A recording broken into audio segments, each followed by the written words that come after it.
హనుమాన్ చౌటిలో వేసాం, అది మీ అందరికీ తెలుసు, 2006 నవంబర్లో. మళ్ళీ తర్వాత కళాభారతిలో అనేక కార్యక్రమాలు చేసాం, 100 అయిపోయినాయి. తర్వాత నుంచి మనం ఈ కార్యక్రమాలు చేయనాక నాకైతే ఆర్థిక పరంగానూ ఓపిక లేదు, మామూలుగానే ఓపిక లేదు. కాబట్టి వీళ్ళు ఎప్పటి నుంచి అడుగుతున్నారు ఈ భానుదయ నాట్య మండలి అనేది, ఇది 99 సంవత్సరాల చరిత్ర ఉన్నట్టు భానుదయ నాట్య మండలి. అయితే వీళ్ళకి నేనేం చెప్పానంటే, నేను వీళ్ళ గురించి ఒక ప్రయోగం చేయబోతున్నాను, అది మీ కుటుంబ సభ్యులు అందరికీ కూడా మీకు ఒప్పుకుంటే చేద్దామన్నాను. వాళ్ళు ఒక 15-20 రోజులు టైం తీసుకుని వాళ్ళంతా ఫ్యామిలీ మెంబర్స్, వీళ్ళందరూ ఒకే ఫ్యామిలీ అంటే సుమారు 40 మంది ఒకే ప్రెమిసెస్లో ఉంటారండి వీళ్ళు. అలాగా మాట్లాడిన తర్వాత, అలాగేనండి సాయి గారి మనం అక్కడ వెయ్యాలనుకుంటున్నాం కదంటే, మీకు నా నుంచి రూపాయి ఇవ్వను, ప్రేక్షకుల దగ్గర రూపాయి తీసుకోను, ఇది మీకు ఒప్పందమే అని అడిగాను. తప్పకుండా ఒప్పందం అన్నారు. అపారమైన నమ్మకం మన విశాఖపట్నం మీద, నా మీద, మన మీడియా మీద. తప్పకుండా అన్నారు. అది ఇవాళ ఏర్పాటు చేసాం. ప్రెస్ మీట్ కూడా అద్భుతంగా ప్రెస్ కవరేజ్ వచ్చినాయి. తర్వాత వారం రోజులు ఇంక నేను చెప్పక్కర్లేదు, ఆ పేపర్ కూడా నేను చూడలేదు, నమస్తే అండి, నేను చూడలేదు. మొత్తం ఇది ఇవాళ విజయోత్సవం, ఎంత గొప్పగా విజయోత్సవం అయింది, అంత గొప్పగా విజయోత్సవం అయింది. నమస్కారం అండి, నా పేరు సురభి రేకందార్ నాగబాబు. సురభి 1885లో ప్రారంభమైంది. 1885లో ప్రారంభమయ్యి దాదాపు 40 సంవత్సరాలుగా విస్తరించి ఉన్న సురభి సమాజాలు 1885 నాటికి ఒక 5 సమాజాలుగా ఉండిపోయాయి. తర్వాత వాటికి కూడా ఆదరణ తగ్గిపోయింది.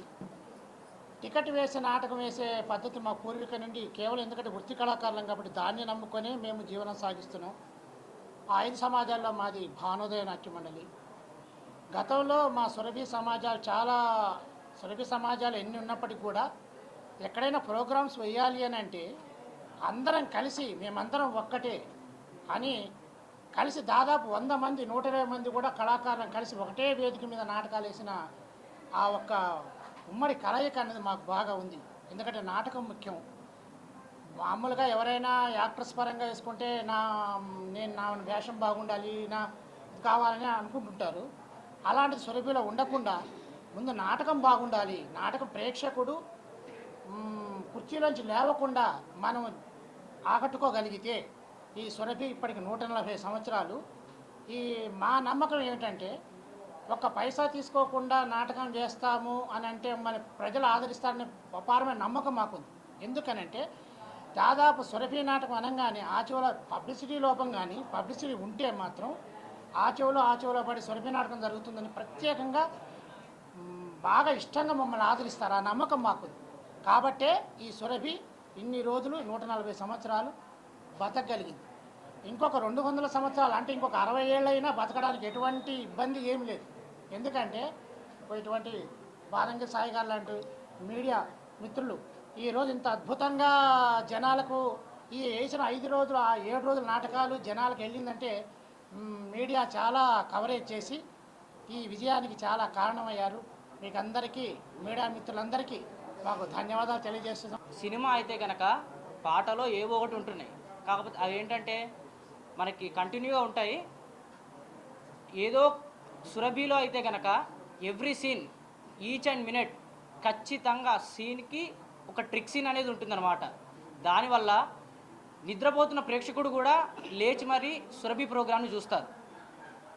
ప్రతి వారు సురభిని ఎందుకు ఇంతగా ఆదరిస్తారంటే ట్రిక్ సీన్స్ పరంగా, దాని పరంగా ఆలోచిస్తారు. ఇంకోటి, ఈ సురభిలో సంవత్సరం పిల్లవాడి దగ్గర నుంచి 90 ఏళ్ళ ముసలావిడి వరకు ప్రతి ఒక్కరు ఇందులో ఇంక్లూడ్ అయి ఉంటారు. ఇంకో క్వశ్చన్ కూడా అడిగారు, దీన్ని ఫ్యూచర్గా ఎలా తీసుకెళ్తారు గవర్నమెంట్ పరంగా, అలా ఇలా అన్నారు. ఫ్యూచర్ పరంగా అంటే కనుక government of India, ministry of culture మాకు శాలరీస్ ఇస్తుంది ప్రజెంట్ ఇప్పుడు, కాకపోతే తక్కువ వేతనాలు ఇస్తున్నారు. ఇప్పుడు మన విశాఖ మీడియా మిత్రులు చేసిన సహాయానికి ఖచ్చితంగా వాళ్ళు 1+2 ఉన్న మాకు 1+10 వరకు కూడా శాలరీస్ని పెంచుతారు సార్. డ్యామ్ షూర్గా ఖచ్చితంగా ఈ విషయాన్ని చెప్తున్నాం. మేము కవరింగ్ అయితే కనుక మేము సంవత్సరానికి 6 పేపర్ల కంటే ఎక్కువ పెట్టలేకపోయాం, ఎందుకంటే ఆదరణ లేదు. కానీ ఇక్కడ సాయి గారు ఫస్ట్లో నాకు ఒక మాట అన్నారు, ఇది నానా బాను హౌస్ఫుల్ అయిపోయేలాగా మన ప్రోగ్రామ్స్ ఉండాలి, ఒక్కరోజన్నా కనీసం, అంటే ఇదివరకు వేశారు బాగుంది, ఆ కాలంలో అంటే జనాలు వచ్చారు, కానీ ఈ టైంలో వస్తారా లేదా అనేది డౌట్. మీరంతా ఇంట్లో మాట్లాడుకొని ఓకేనండి అంటే 2-3 రోజులు 6 రోజుల లోపు మాట్లాడుకొని చెప్పాము.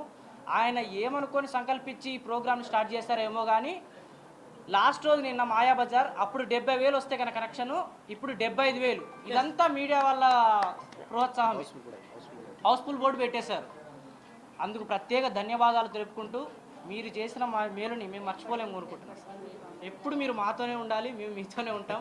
సురభికలను ముందుకు తీసుకెళ్తాం. ఉచితంగా నాటకాన్ని వేయడం అనేది మన విశాఖ నగరంలోనే జరిగింది. రంగసాయి నాటక సంఘం ఈ యొక్క కార్యక్రమానికి ఆతిథ్యం ఇవ్వడం జరిగింది మన బాదంగిరి సాయి గారి నేతృత్వంలో. ఇది ఎంత అద్భుతంగా జరిగిందంటే జూన్ 29న మొదలైనటువంటి ఈ నాటకోత్సవాలు సురభి భానోదయ నాట్య మండలి పుష్పలత గారు పెద్ద ఆవిడ నేతృత్వంలో రేఖేందర్ నాగబాబు గారు, అదేవిధంగా కోటేశ్వరరావు గారు, మధుసూదనరావు గారు, మాధవరావు గారు, భాను గారు, వీరందరూ ఈ యొక్క నాటక సమాజాన్ని ముందుకు నడుపుతూ విశాఖపట్నం రావడం, మాయాబజార్తో మొదలైనటువంటి ఈ నాటకోత్సవాలు జూలై 5వ తేదీన కళాభారతిలో జరిగినటువంటి మాయాబజార్ నాటకంతో ముగిసింది. 7 రోజులు 7 నాటకాలు వేయడం జరిగింది. అయితే